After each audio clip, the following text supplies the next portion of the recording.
Residents of Makepe, Misoke, and Douala 5 municipalities stormed the office of the new electricity supply company demanding stable supply of electricity.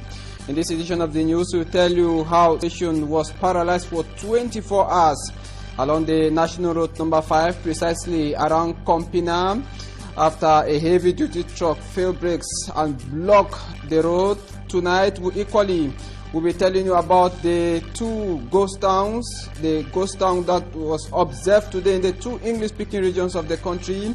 Though the Secretary General of the United Nations did not visit these two regions, the people observed ghost town. We shall be taking you to Boya, the Southwest Regional Capital. This and more will be yours.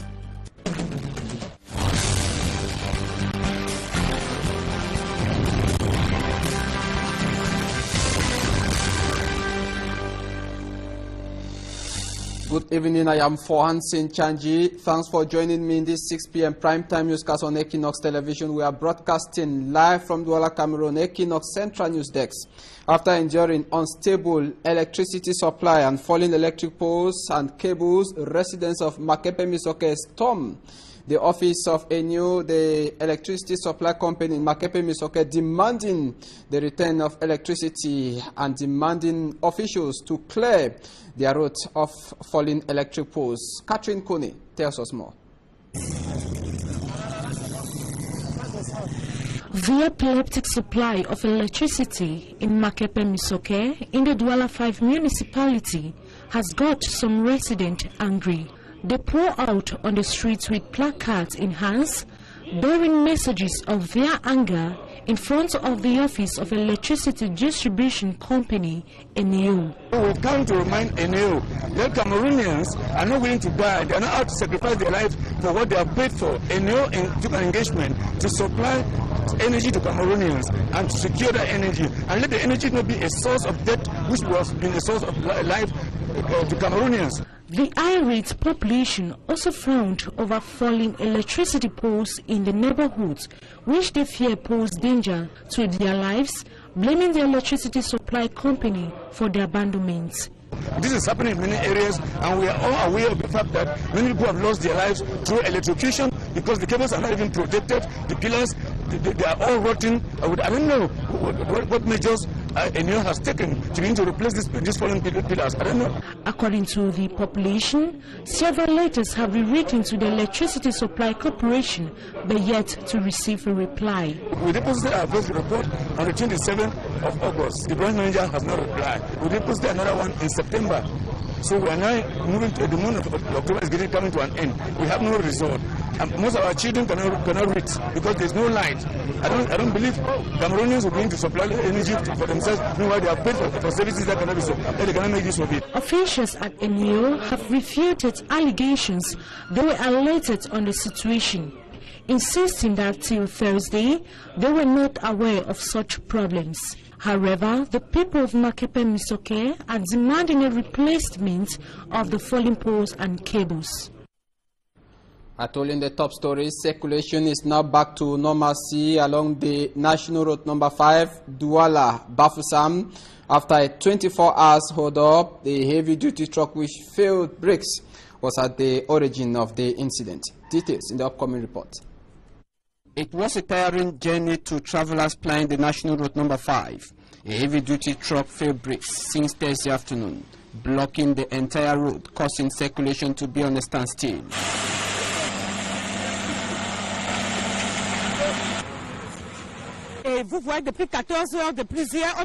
From 2 p.m. Thursday, no one was able to reach his destination. Vehicles plying the road were forced to stop around Kompina, where the incident occurred. Amongst those traveling were mourners heading to the village to bury their loved ones. Commuters blame the situation on the degrading situation of the road, which is said to be the major cause of the breakdown of the heavy-duty truck. At the time of this report, circulation had resumed. A special ghost town reserved to the Secretary General of the United Nations, Antonio Guterres, even though he didn't visit the two English-speaking regions of the country during a stopover in Cameroon from the Central African Republic, Boya. Today, Derek Jato paints the picture of the capital of the Southwest region. It is 8 a.m. Friday, October 27, 2017, on the street of Boya, the southwest regional capital.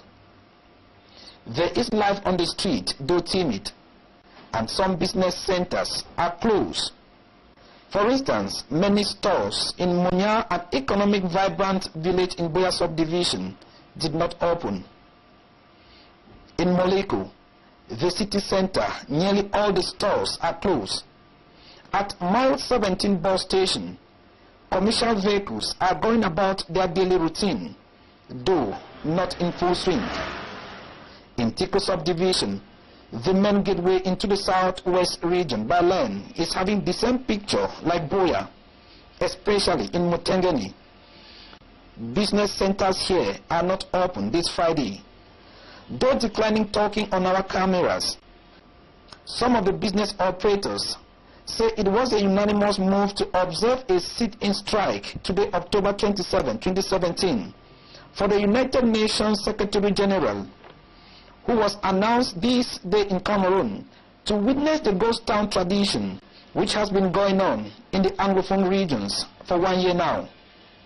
That observing a ghost town when the United Nations Secretary General is in the country will send the right message to the right ear on the Anglophone marginalization and the erosion of the Anglophone system. We take you now to talk about the Kenyan presidential rerun which took place out there in Kenya. That was yesterday. It should be noted that 4 county sites in Kenya will hold their elections. That will be tomorrow after protesters clash with security forces as they oppose the holding of the rerun election, which has been boycotted by opposition Raila Odinga. Smart Njikan Gabriel. Homa Bay, Kisumu, Migori, and Siaya, which are strongholds of the opposition leader Raila Odinga, are the 4 countrysides that will have to go to the polls Saturday for a rerun of the presidential elections in Kenya.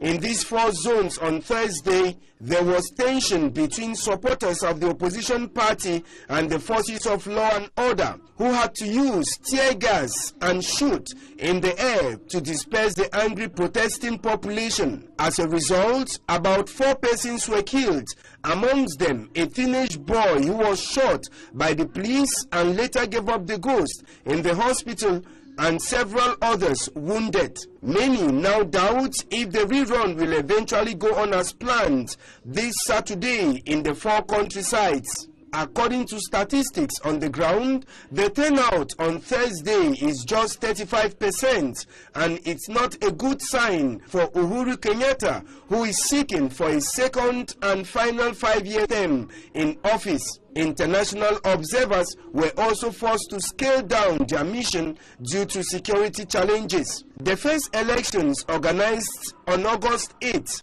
saw the Supreme Court cancelling the result on the ground that there was illegalities and irregularities during the voting process. The Kenyan Elections Commission has 7 days to pronounce the winner of the rerun of the presidential elections organized Thursday without opposition candidate Raila Odinga. Victoria United alias Opopo, One People, One Power, one-time member of the Division 1 Football Championship, will be clashing with Racine Football Club of Bafoussam in the quarterfinals of the National Challenge Cup of Cameroon. It will be the first time in many years that the club from the OPEC city of Limbe is coming closer to the final of the Cup of Cameroon. And prior to the match this weekend, our reporter Davison Maimo visited the training ground of Victoria United. This is what he saw. After narrowly failed to qualify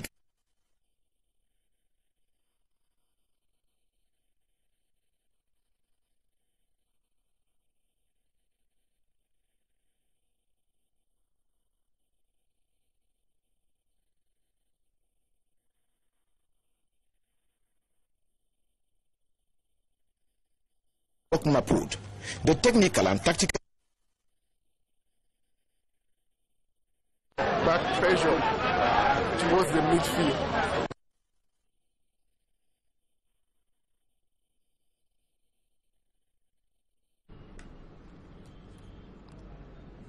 We are sorry for the sound quality of that report. They're bringing us to the end of the first segment of this news. Join me and my guests. We shall be talking about problems faced by children today, the ear, nose and throat, the ENT. We have a specialist who is here tonight who will be telling us more about that. I will be right back.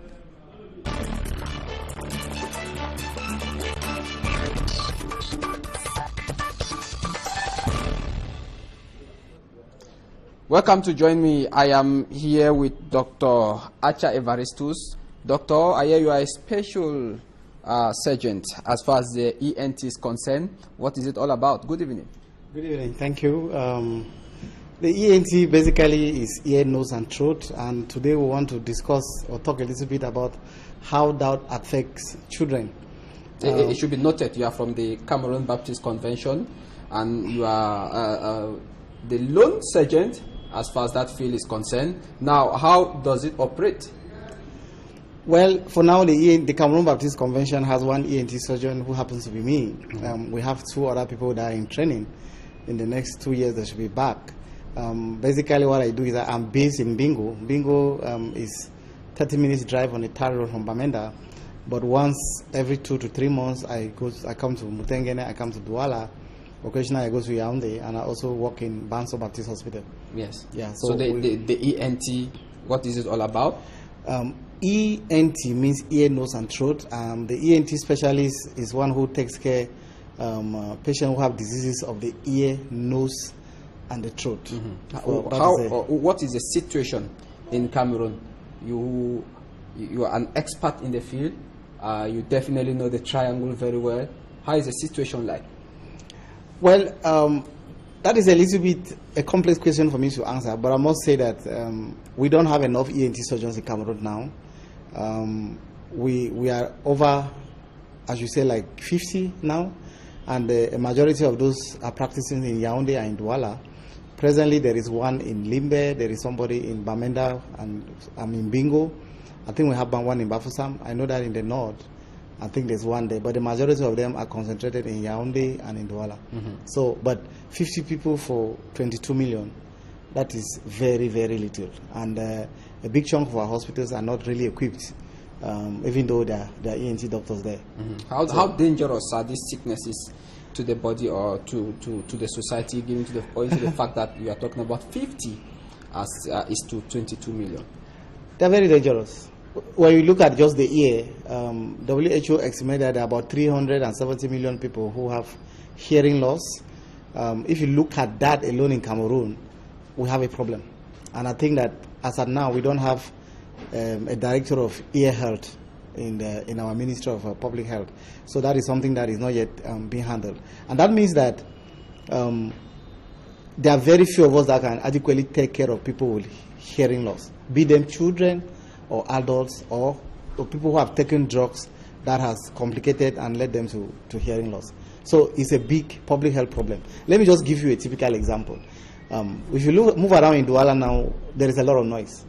And too much noise is damaging to the ear. So we have young people who wear earphones and listen to very loud music, and they come down with reduced hearing. We are not enough to adequately take care of those people. I think that will just be a summary that I can say concerning that. It's a big problem. What about the next nose?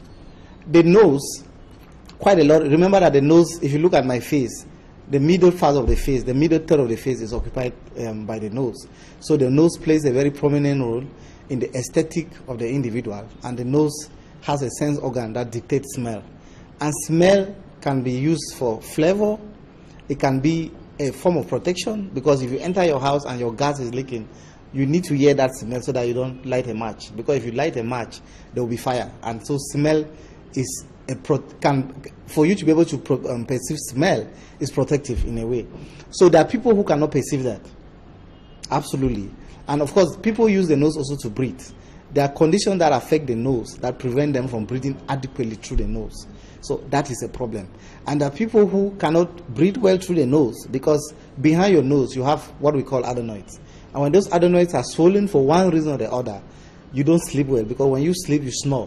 So snoring in children is dangerous in the sense that if it is not corrected, it can, on the long run, affect the heart, leading to heart failure and other things. And for adults, snoring is a social problem. If you are a husband and you snore, you sleep in this room and people in the next room hear you snoring, it's a social problem. So those are problems that, as an ENT surgeon, we encounter and they can be corrected. So an adult who is snoring, his case can be corrected? Yes, it case can be corrected. There are so many ways that you can do that. I think the first thing you need to check is, why is this person snoring? You need to investigate to find out the cause of the snoring. And when you discover the cause of snoring, there are some that can be surgically managed. There are apparatus or appliances that can be used to prevent the snoring. But in our environment, the biggest chunk of causes of snoring is obesity. And that can be managed in so many ways, which I cannot take time here to enumerate. Yes, okay. Now, let's go to throat now. Well, as I'm talking to you like this, my vocal cords are located in my throat. So the vocal cords are vibrating. So part of voice management is part of ENT. And if you look at the throat, in the neck, you have the thyroid. There are a lot of people who move around with what we call the person on the street calls the goiter. That is part of that is in the domain of the ENT. The people who have that can also be managed.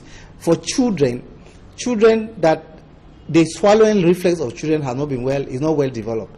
In trying to swallow, or when they are playing with objects in their mouth, the object in going down may not necessarily go through the esophagus. It may go but into the lungs, and that can lead to a medical emergency. And that is something that the ENT surgeon can manage. Of course, you have what we call the palatal tonsils that are located in the mouth, particularly for children. Those can grow and become very big and cause the child to snore when the child is sleeping. Of course, what I need to emphasize there is that if your child is constantly sleeping, constantly snoring while he's sleeping, that needs to be checked. Because if that is not corrected, you can, on the long run, have what we call pulmonary hypertension, and that could lead to heart failure. Those are things that can easily be managed by the ENT surgeon. All right. But I will need to also emphasize that one of the issues about the voice is that if you see somebody who's smoking and drinks and has voice loss or has a change in his voice quality, yes, consistently that lasts for more than 2 weeks, it will be good that that person is examined by the ENT surgeon, because that can indicate an early sign of throat cancer. Those are things that can easily be screened. Those are things that we can easily do it in any of our hospitals. All right. Now tell us, you are in Douala. You people are rare in Cameroon. It is rare to find ENT surgeons in Cameroon. You are in Douala. What will you be doing? Well, I've been in Douala since Tuesday. I'm based at the Mbopi Baptist Hospital.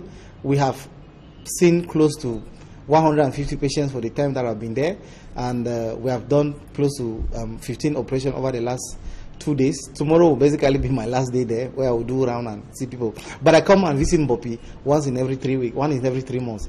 I'll probably be coming back again to Mbopi in the first or second week of December. Yeah. Now, the prevalence rate in Cameroon, is it between children or adults? ENT diseases affect everybody. They affect both children, both adults. It depends on what you are looking at. If you look at, for example, the incidence of goiter, it is much more prevalent in women. If you look at the incidence of cancer of the throat or cancer of the voice box, it is much more prevalent in men, because more men smoke and more men drink a lot of alcohol.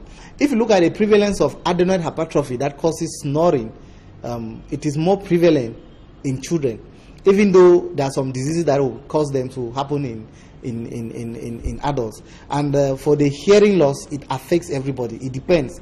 There are people who will have hearing loss, they were born and they are not hearing well, and for that reason they cannot speak. There are people who are going to have hearing loss because as they were growing up they had meningitis, or they were given a drug that is toxic to the ear, so they develop hearing loss. And there are people that will develop hearing loss because they have been listening to very loud music, be they in the street or in the market. So they have their own problem. And there are people who are going to have hearing loss because it is age-induced. From about 50 years onward, there are some people who do not hear well, and it is related to age.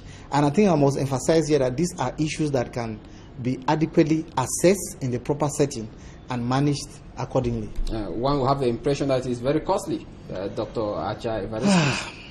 Can an average Cameroonian go to the hospital who has a problem maybe with the ear, the throat, the nose? Yes, an average Cameroonian can go to the hospital and get cured. One of the things I must tell you is that we are very few, but I think that we also have people, we have trained a lot of auxiliary staff that can manage basic things, and then those that they cannot manage, they refer. I think ENT services in the level of, we can access it in Bopi, we can access it at Mbingo Baptist Hospital. It is very accessible, and I think it's affordable. Yes, that's what I would say. Not only that, now, how is the relationship with the government like? How is the government trying to make sure that they increase people like you in Cameroon today to serve yes, the government is doing their part. It may not be enough, but they're doing something. They have opened an ENT training. They now train ENT surgeons at in the University of Yaoundé. I think that training has been going on for over for the past 6 or 7 years. So, but we must say that training of ENT surgeon was an aspect that has had quite a long time been neglected, because we cannot compare how many ENT surgeons we have in this country with ophthalmologists. Ophthalmologists, they take care of the eye.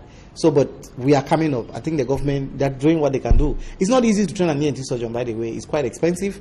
That's number one. And secondly, the instruments that we use. For example, you have to do ear surgery.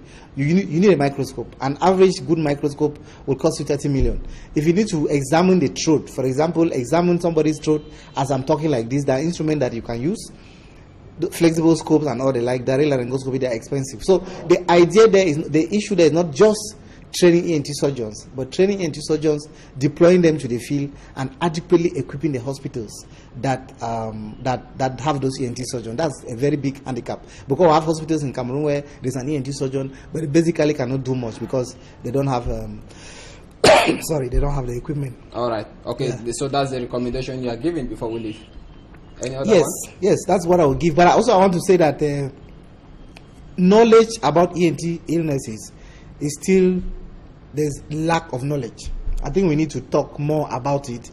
We need to organize forum. We need to go out. We need to do outreaches, because we see people that have ENT disease and they did not even know that it is treatable, whether we can afford them here in Cameroon. So we need to increase more awareness. We need to train more people, and we need to adequately equip our hospitals. All right. Thank you very much, Dr. Achai Varistus. It was a pleasure having you. Thank you so much. It was equally a pleasure being with you in tonight's edition of the news, the 6 p.m. primetime newscast on Equinox Television. Thanks for watching. The team joins me to say good night.